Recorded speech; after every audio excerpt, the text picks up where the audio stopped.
So this Atkinson clock tower is one of the oldest buildings in KK. If you want to see what KK was like before World War II, this would be a good example.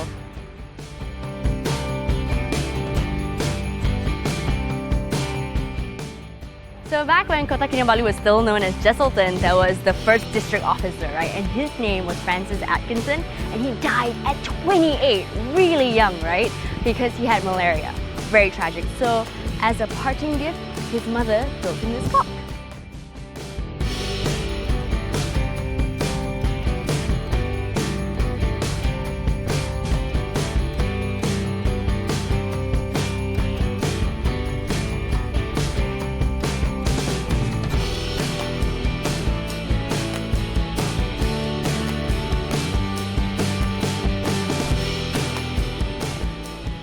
I'm in the town of Tambunan here to check out this Batu Gong thing.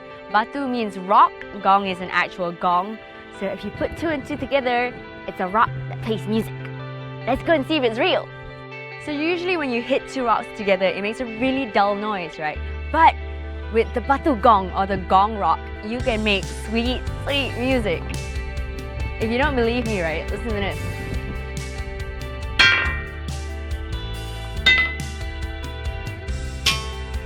Right? It's making different noises. So apparently they had a scientist check it out, and this rock from the river has so much iron naturally infused into it, which is why it's making that sound. Now, how it was discovered was they were trying to expand the land and reclaim the land, so they were clearing out the river when they found a bunch of kids just skipping rocks on water, you know, as kids do.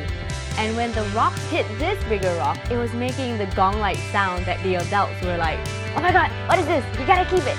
So the people from this area were really obsessed with this rock when they first found it, and they actually believed that it's sacred. So much so that there used to be a sign here that said no smoking because visitors would use the holes in the rocks as ashtrays. Yeah, not cool. But despite all that, what's really funny and ironic is that this is probably the most relaxed attraction you will find in Sabah. Right now, I am in this little hut, right, with all these rocks, in someone's backyard. Yes, a man owns this house, and the rocks are at the back of his house, and what normally happens is he will come and explain how the rock works, the different sounds, the history behind it instead of me doing it, but he's out doing errands. You know, this man is so chill that he trusts that you will come here, leave a donation in like a piggy bank on your own, play with the rock, and go home and not disturb anything in his house. I think that's really cool.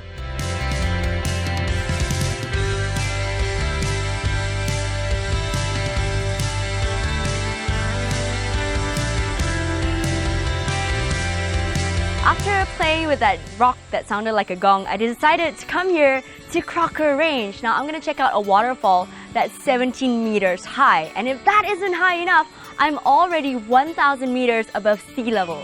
That's insane, right? And here's the other thing though. I'm going to go hunting for Rafflesia. That is the largest flower in the whole wide world, but it's very rare. So I got to see if I'm lucky enough and go hunting. But first, the Mahua waterfall.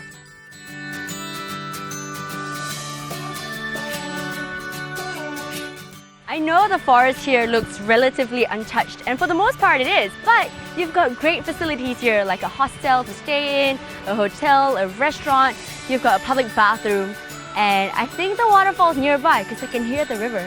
So let's go look for it.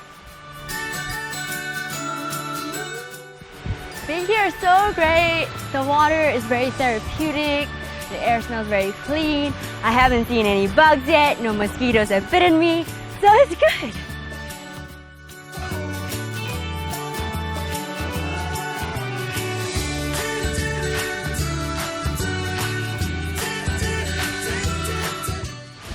Can you see that? It's 17 meters of water just flowing down.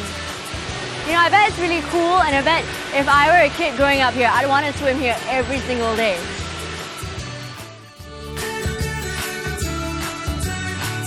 Now, Crocker Range has it all. I'm not even kidding. If you want to come to the longest mountain range in Malaysia, this is it.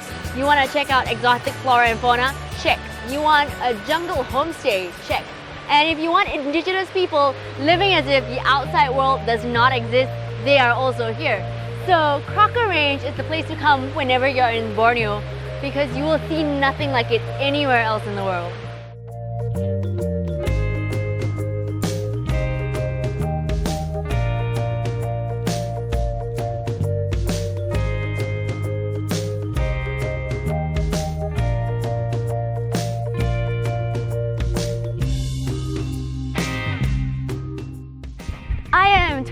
away from KK Town at the Kawi Wildlife Park. I'm here to look at animals, and they also have botanical gardens, so flowers. Here we go.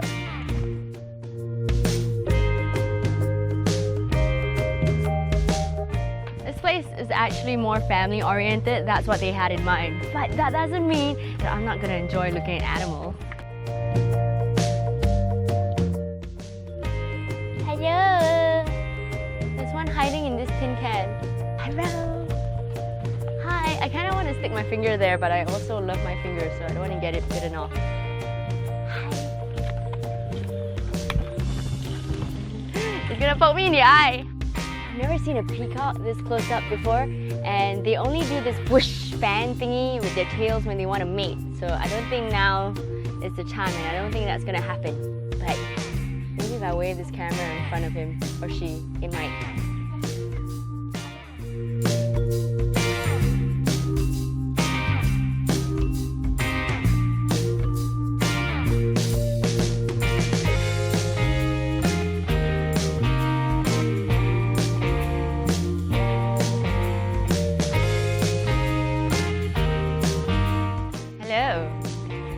Hello. Hi. So these are my new friends. They're the Murai birds, and they've so far said hello in like 4 different ways. I guess that's pretty cool. I'm waiting to see if they can say other stuff like, oh my gosh, what is that? I think you gotta imitate the tone of the trainer, but I obviously don't know the trainer, so you just gotta say it over and over again until they say hello back. Hello, what's your name? Is that a name? Rar. Thank you. Bye-bye. Ah!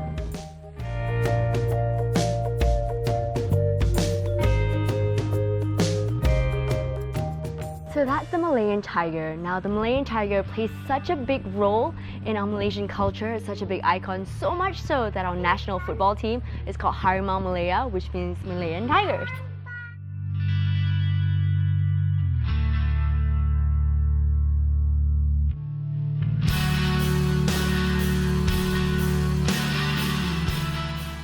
So in Malay, the word for souvenir is cenderamata. If you come here alone, you might have to share a table with strangers. I feel like I'm underwater.